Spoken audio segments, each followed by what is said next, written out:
Olá a todos, vim aqui trazer agora mais um outro vídeo de um determinado assunto que é muito interessante sobre a questão do camelo que passa pelo buraco da agulha. Uma tradução errada, eu vejo muitas pessoas pregando, dando um estudo sobre essa questão do camelo, que era uma porta que haveria em Jerusalém, que era impossível do camelo passar ali por debaixo.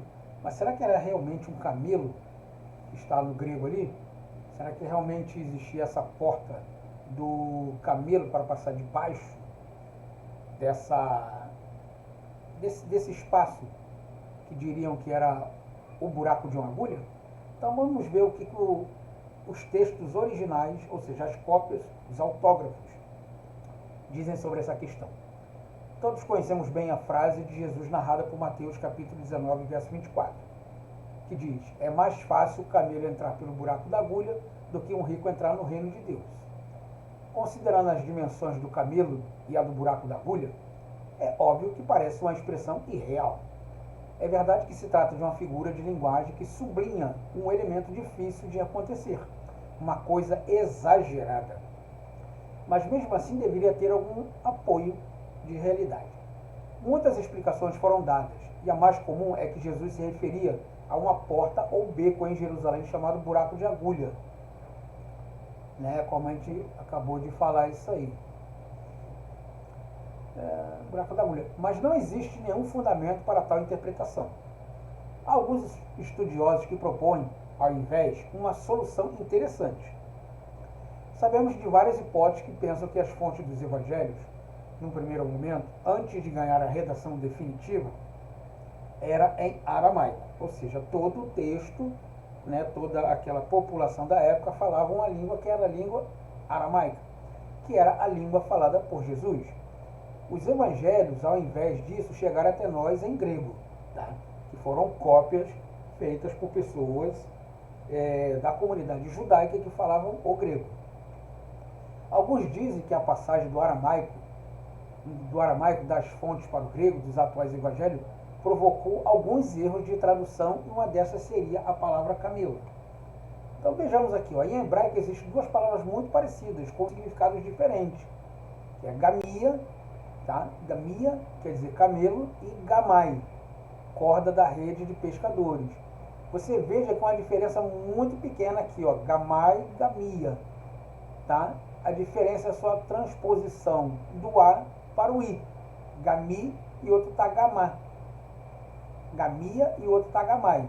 É só inverter as duas vogais ali correspondentes ali, ok? Mas será que isso realmente trouxe algum problema para nós? Vamos continuar o texto.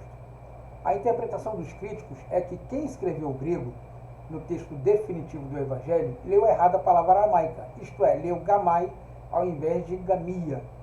Nesse caso, a frase correta dos evangelhos seria: é mais fácil uma corda da rede dos pescadores passar pelo buraco da agulha do que um rico entrar no reino dos céus. Essa hipótese adquire uma certa autoridade se considerarmos o ambiente em que ela foi usada. Ou seja, Jesus estava falando para um grupo de pescadores. Jesus estava lidando com um grupo de pescadores. Se ele tivesse falado com pessoas do campo rural, ele estaria falando numa questão de agricultura. Se ele estivesse dentro do templo, ele estaria falando na questão da cultura judaica daquele templo, e daquelas pessoas ali. Então, dá-se a entender no texto de que Jesus falava com as pessoas de acordo com o ambiente intelectual de cada uma delas. Ok? E voltamos aqui. Essa hipótese adquire uma certa autoridade se considerarmos o ambiente em que foi usada. Isto é, Jesus estava lidando com um grupo de pescadores que entendia bem de cordas de redes, mas nada de camelos. Viu? Em relação à interpretação, normalmente se sublinha o caráter da hipérbole, ou seja, uma história dentro de uma, vamos dizer assim, de uma narrativa, certo? Que envolve certos elementos para você construir uma determinada história, como nós vamos ver aqui. Uma coisa exagerada, difícil de acontecer. Isso continua valendo mesmo se admitirmos a hipótese explicada. E o cerne da mensagem continua o mesmo. É preciso ser desapegado dos próprios bens para abraçar o reino de Deus. Vejamos o texto. Um jovem se aproximou e disse a Jesus: Mestre, que devo fazer eu para possuir a vida eterna? Jesus respondeu: Por que me perguntas sobre o que é bom? Um é só bom. Se você quer entrar na vida, guarde os mandamentos. O homem perguntou: Quais mandamentos? Jesus lhe respondeu: Não mate, não cometa adultério, não roube, não levante falso testemunho, honre seu pai e a sua mãe, ame seu próximo como a si mesmo. E o jovem disse a Jesus: Tenho observado todas essas coisas. O que é que ainda me falta fazer? Jesus respondeu: Se você quer ser perfeito, vá, venda tudo o que tem, dê o dinheiro aos pobres e você terá um tesouro nos céus. Depois venha e me siga. Quando ouviu isso, o jovem foi embora cheio de tristeza, porque era muito rico. Então Jesus disse aos seus discípulos: Eu garanto a vocês, e um rico dificilmente entrará no reino do céu. E digo ainda, é mais fácil um camelo entrar pelo buraco de uma agulha do que um rico entrar no reino de Deus. Ouvindo isso, os discípulos ficaram muito espantados e perguntaram: Então quem é que pode ser salvo? Jesus olhou para os discípulos e disse: Para os homens isso é impossível, mas para Deus tudo é possível. Então Pedro tomou a palavra e disse: Veja, nós deixamos tudo e te seguimos. O que vamos receber? Jesus respondeu: Eu garanto a vocês, no mundo novo, quando o Filho do Homem se sentar no trono de sua glória, vocês que me seguiram também se sentarão em 12 tronos para julgar as 12 tribos de Israel. E todo aquele que tiver deixado casas, irmãos, irmãs, pai, mãe, filhos, campos, por amor do meu nome, receberá muitas vezes mais e terá como herança a vida eterna. Muitos que agora são os primeiros serão os últimos, e os últimos que agora são os últimos serão os primeiros. Okay? Isso aí você vê aqui nos evangelhos, tá? De Mateus e de Marcos e de Lucas também faz essa mesma narrativa. Agora, muitas teorias foram levantadas na tentativa de explicar a expressão: é mais fácil um camelo entrar pelo buraco de uma agulha do que um rico entrar no reino de Deus. Nós falamos aqui então de leis, nós falamos de bondade, nós falamos de amor, mas o que isso tem a ver com o buraco do fundo da agulha, de que um camelo fica difícil de ultrapassar por ela? Alguns dizem que Jesus se refere a uma pequena porta ou beco em Jerusalém, chamado buraco de agulha, pela qual passavam os pedestres quando os grandes portões daquela cidade já estavam fechados. Mas embora as pequenas portas de algumas cidades mais recentes da Síria fossem denominadas de olho de agulha, não existe evidência de que esse era o caso de Jerusalém nos dias de Jesus, como a teoria da porta surgiu séculos depois de Cristo. É improvável que ele a tivesse em mente no texto em consideração. Tá? Outros dizem que, como no original grego, os termos camelo, camelos e cabo, camilos, possuem certas semelhanças entre si, e é provável que alguns copistas e tradutores do Novo Testamento tenham substituído o termo cabo, que no caso aqui seria camilos, por camelo, camelos, camilos e camelos, camelos, camelos. Está vendo aqui a diferença entre o E aqui e aqui nós temos a letra I. Mas Deus não permitiria um erro de tradução na escritura que alterasse drasticamente o sentido de uma frase. Em grego, a palavra camelos, aqui, significa exatamente o nosso camelo, em Marcos 10, 25 e em Lucas 18, 25.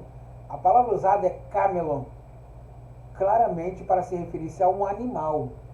Com certeza, esse termo grego provém da palavra hebraica gamal, que é usada para identificar aqueles mamíferos ungulados, que em latim é Camelus bactrianus.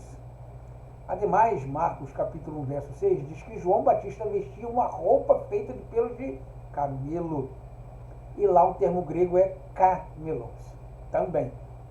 Já o termo grego para agulha é rafis, aquele objeto usado para costurar, claro que era bem maior naquela época. Lucas usa o termo belonis, que significa agulha cirúrgica usada para cuidar da saúde das pessoas, né? Porque Lucas era médico, então ele usa a palavra belones, tá? Belones, que é uma agulha cirúrgica porque ele era médico. E foi o que a gente falou anteriormente. Se um camarada ele trabalhava na questão cultural dentro de um templo, Jesus falaria com ele na questão de leis. Se ele era um agricultor, Jesus traria a sua palavra através da agricultura. Se ele fosse um pescador, traria através dos pescadores e assim sucessivamente. Ok? Entender o termo grego como literalmente camelo não é nada absurdo, tendo em vista que o Talmud é encontrado um provérbio semelhante, só que com o exemplo de um elefante. O comentário bíblico de Moody diz, em Marcos capítulo 19, verso 24, ele diz assim: camelo e fundo de uma agulha tem significado literal, comprovado por um provérbio talmúdico, semelhante usado à figura de um elefante. A comparação teve a intenção de mostrar uma impossibilidade, citando a maior das bestas conhecida na Palestina, que no caso seria o camelo, e a menor das aberturas, que é a porta da agulha. Uma nota da Bíblia Reina Valera também diz assim, lá em Marcos capítulo 10, 25, expressão proverbial que indica algo impossível. Outras pessoas argumentam ainda que os evangelhos foram escritos em aramaico, e nesse dialeto semita existem duas palavras muito parecidas, porém com significados diferentes: gamai, camelo, e gamia, corda de rede dos pescadores. A interpretação é de que quem escreveu o grego, o texto grego dos evangelhos, leu errado a palavra hebraica, isto é, leu gamai em vez de gamia. Nesse caso, a frase correta dos evangelhos seria, olha como que seria a frase: é mais fácil uma corda da rede dos pescadores passar pelo buraco da agulha do que um rico entrar no reino dos céus. Porém, os evangelhos não foram escritos em aramaico, mas em grego. E, novamente, Deus não permitiria um erro de tradução que alterasse o sentido da expressão usada por Cristo. Ademais, os escritores dos evangelhos conheciam muito bem o aramaico e frequentemente traduziam as expressões aramaicas de Cristo para o grego, para que os seus leitores gregos as compreendessem. Então, você tem um texto aqui para você conferir lá. Desse modo, não há razão para pensar que eles teriam confundido gamai com gamia. As tentativas de interpretar o camelo como um cabo ou corda e o fundo de uma agulha como portinha acabam enfraquecendo a força do argumento de Cristo. O comentário bíblico Moody comenta o verso 25 de Marcos assim: a ideia de que o fundo de uma agulha mencionada aqui fosse um portãozinho através do qual um camelo só pudesse passar de joelhos não tem sanção verdadeira. A palavra agulha aqui se refere especificamente à agulha de costura. Além disso, Jesus não estava falando sobre o que o homem considera possível, mas sobre o que parece impossível. Para o homem é impossível que um camelo passe pelo fundo de uma agulha. É óbvio isso aí. Não tem nem lógica pensar diferente. O texto de Mateus, capítulo 19, verso 16, verso 30, deixa claro que o propósito de Jesus era levar seus discípulos a entender a completa impossibilidade de alguém semelhante ao jovem rico ser salvo se ainda anda pegado às suas riquezas. O problema não está nas riquezas em si, mas no apego indevido a elas, pois o amor ao dinheiro é a raiz de todos os males. Algumas pessoas, por cobiçar o dinheiro, desviaram-se da fé e se atormentaram a si mesmas com muitos sofrimentos. Carta do apóstolo São Paulo a Timóteo, na primeira carta, no capítulo 6, verso 10. Mas quando o ser humano aceita o convite à renúncia de si mesmo, que é um texto aqui de Mateus, aquilo que é impossível aos homens se torna possível graças ao poder transformador da graça de Deus, pois para Deus todas as coisas são possíveis. E você tem um texto aqui. Então a conclusão toda é que na verdade é que Jesus estava falando de uma agulha e que um nó de rede era mais fácil ele se desatar e passar por ali do que um rico com toda a sua riqueza, todo o seu amor ao poder, ao dinheiro, seria difícil entrar no reino dos céus. Tá? A conclusão seria assim: portanto, uma vez que Cristo usou a expressão é mais fácil um camelo entrar pelo buraco de uma agulha do que um rico entrar no reino de Deus, ou, literalmente, como acabamos de dizer, é mais fácil um nó de rede se desatar e passar pelo buraco de uma agulha do que um rico entrar no reino de Deus. Assim seria a tradução mais correta, para denotar algo impossível de se acontecer. Nós temos o texto aqui, como já falamos aí. Tal expressão não é fruto de um erro de tradução. Afirmar que o camelo é uma corda ou cabo e agulha e é uma porta, não somente não tem respaldo algum, como também não denota algo impossível, pois é perfeitamente possível uma corda ou cabo passar por uma pequena porta, e desse modo, se essa fosse a tradução correta, o argumento de Jesus perderia totalmente o seu sentido, que eles estariam falando com pescadores e eles não entenderiam o que Jesus estaria para falar. Em última instância, ele estaria dizendo que é possível alguém, à semelhança do jovem rico, entrar no reino de Deus, mesmo estando pegado ao dinheiro. E certamente não foi essa a sua intenção. Mas ao pronunciar tal frase, ele estava simplesmente usando uma figura de linguagem. Muitas coisas na Bíblia são literais e normalmente aceitamos as palavras exatamente como foram dadas. Ou seja, não procuramos questionar como o texto foi traduzido. Isso é muito interessante você estudar tanto o hebraico para o Antigo Testamento ou o grego para o Novo Testamento. Você descobrirá muitas coisas ali interessantes. E seria também depois, mais tarde, você fazer um curso de exegese, né, que é trazer à realidade de hoje os textos como realmente eles foram traduzidos. Mas Deus também usa uma linguagem figurada e corremos o risco de não a entender se nós perdemos em explicações de homens falhos que tentam literatizar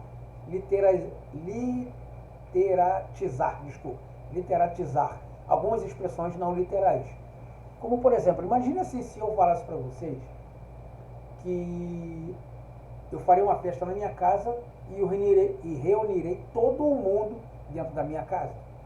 Imagine daqui a 50 anos, uma pessoa hoje faz esse relato, daqui a 50 anos, imagine uma pessoa quando lê esse relato, o quão espantado que ela vai ficar. Ela diria, como o André conseguiu botar todo mundo dentro da casa dele? Né? Porque eu disse que eu reuniria todo mundo dentro da minha casa. Que na verdade eu reuniria todo mundo conhecido meu. Ah, tá, então ele reuniu todo mundo que ele conhece dentro da casa, não todo o mundo inteiro. Tá vendo como é que uma má atuação ou uma má fala dentro de uma frase, como traz uma dificuldade na explicação? Então, nós lemos aqui o seguinte, ó, Jesus criticou seus discípulos por não compreender a linguagem figurada. Muitas pessoas erram por não reconhecer o sentido figurado de referência aos 144 mil selados de Apocalipse. Éramos também quando não reconhecemos o uso da hipérbole, ou seja, uma linguagem intencionalmente exagerada para enfatizar um ponto. Assim como você vê lá no livro de Josué, de que quando Josué manda os 12 espias para a cidade para poder fazer um reconhecimento da terra, ele diz que os homens são tão grandes que eles diante deles são como se fosse um gafanhoto, porque aqueles homens eram muito grandes. Então ali há um exagero de linguagem ali, entendeu? Uso de hipérbole e linguagem intencionalmente exagerada para enfatizar um ponto. Nós não podemos tratar a hipérbole como linguagem literal sem cair em contradição. Tá? Por exemplo, as avaliações de Ezequias, Josias, seriam contraditórias se a linguagem fosse literal e a promessa de Abraão fosse descendentes tão numerosos como as estrelas e a areia do mar. Não pode ser tratada como uma afirmação literal. O comentário de Jesus sobre o camelo e a agulha é mais um exemplo de exagero proposital. Desculpa. O comentário de Jesus sobre o camelo e a agulha é mais um exemplo de exagero proposital. O seu ponto enfatizado aqui é impossível alguém que ama mais as riquezas do que Deus entrar no reino de Deus. Né? Pois a avareza é idolatria. Está aqui lá no livro de Colossenses, capítulo 3, do verso 5 ao verso 6.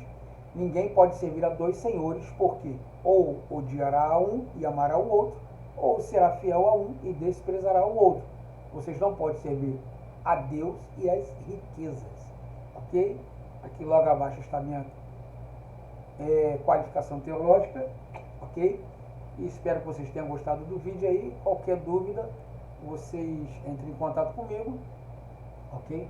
Eu vou deixar lá na descrição do vídeo.